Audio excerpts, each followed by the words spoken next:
we went through the West Campus during the summertime and photographed a lot of garbage and trash and abandoned property, et cetera, and took that to the city and said, hey, these are the byways and alleyways and streets of the city of Austin, and they've got to clean that up. And when it's cleaned up, then people won't tend to hang out as much. So it's a joint project between us. We've tried to engage the property owners that have the major apartment complexes and residence halls over there. And we also planning on a forum on the 20th of October. And we'll get that information out. The only thing we're working on right now is the particular venue, but we appreciate the opportunity, and it will be an opportunity for students to come in and actually interface with not only UTPD, but the UT's fire marshal, city's code enforcement, variety of city officials as well, because at the end of the day, the solution to these concerns, these problems off campus is what we're talking about right now, and in particular West Campus really is going to require that collaborative effort. I think a lot of students don't believe that changing behaviors and perversive behaviors such as sexual assault is as easy as reporting it, that reporting isn't the only thing that can be done to reduce crime. No, and I didn't want to imply that, but that's a piece of it. And the other things is Be Vocal, which is a program that the Counseling Mental Health Center and they have tried to get other people to own a piece of that and then to protect each other.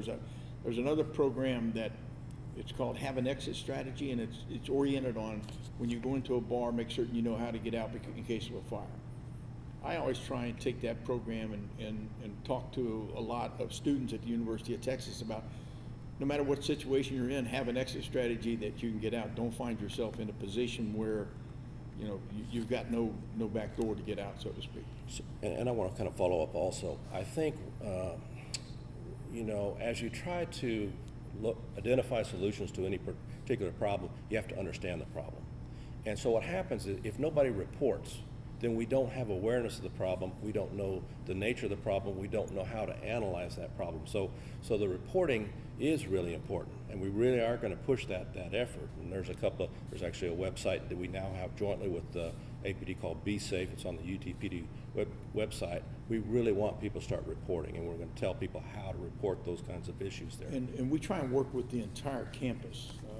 We have had a lot of suicide awareness training with various staff members in parking garages across campus to not necessarily confront somebody, but to let somebody else know and try and find somebody that is professionally qualified to deal with somebody.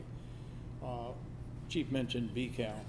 BCAL came as a result of the Virginia Tech incident back in 2007, when the sorting out from the shooting that happened there was that a lot of people kind of knew that this individual had problems, but nobody knew where to go and who to talk to and what to do. BCAL is that resource. Pick up the phone, call 232-5050, and let them sort out whether or not it's an emergency, it needs to go to police, or it's staff, or it's faculty, or it's students. They'll sort all that out, but it begins to open the door to get help. And one of the things that's very important to us is that to have that interaction. And so if a student feels threatened or sees something, just like that Be Vocal campaign says, please let us know. Go and tell that a police officer there if there is a concern. Our message to our officers is that we want our officers to be visible and approachable. We want them to be there. We are there to serve you, collectively, all of you, and we are your public servants.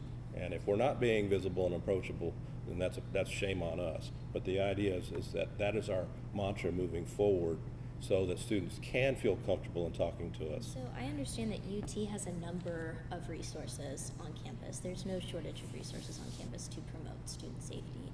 What are some of the challenges that y'all face in getting students to take advantage of those resources and use them, and how do you confront that issue? Well, I think a little bit is what we just talked about, and what Christian's talking about is there are so many different avenues of and mechanisms where information is communicated. We need to make sure that we're speaking consistently, using the same language to define some of the issues and problems. We think we can get there. We see a great opportunity. There are clearly challenges with this, but we see a great opportunity moving forward, and we'll continue to work with Christian and other groups to try and, so that we're all sort of like going on the same page in the same direction. And, with everybody's input, it's going to be very helpful. Well, I know Campus Watch is, number one, I think it's fantastic from a personal standpoint, but I know it's been covered by the New York Times, Texas Monthly, Salon, like really big names. Has it been a good crime prevention tool? I remember freshman year being told that, this was part of the kind of shaming the criminals, that kind of thing, but has it been effective or?